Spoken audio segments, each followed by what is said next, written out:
Пари од Прилепската болница завршувале по кафеани, пицерии и бензински пумпи, а дел од услугите постоеле само на хартија. Вака со конкретни примери обвинителството денеска ја опишува финансиската шема, што според нив со години се случувала во оваа здравствена установа. Според обвинението поднесено денеска, поранешната директорка на Општата болница Прилеп Кети Смилеска и уште неколку вработени во периодот од 2022 до средината на 2024 година земале пари од касата на болницата и ги трошеле како да се нивни, без договори, без објаснување за што се потрошени и без трага во даночниот систем.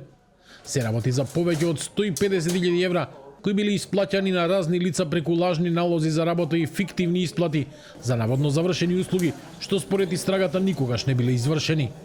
Поранешната директорка на Прилепската болница обвината и за продолжени кривични дела, злоупотреба на службена положба и овластување од член 353 од Кривичниот законник, бидејќи во повеќе наврати кон угостителски објекти, кафеани и ресторани, како и колонијални продавници, одобрувала исплата на средства од контото храна за болни, иако набавените услуги и производи не биле наменети за потребите на хоспитализираните пациенти во болницата.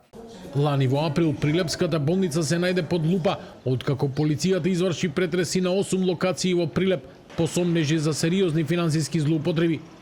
Обвинителството тогаш соопшти дека се проверува целокупното финансиско работење на болницата, а акцијата опфати и приватни адреси на лица поврзани со болничкиот менаџмент.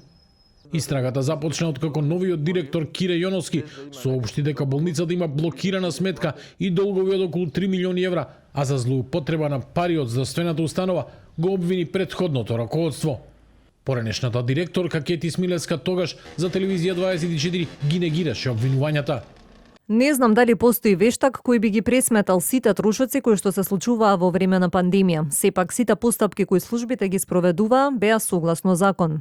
Обвинението доаѓа 9 месеци откако дел од осомничените се во притвор. Од обвинителството најавуваат дека постапката не е завршена и дека се можни и нови обвиненија по завршувањето на финансиските вештачења.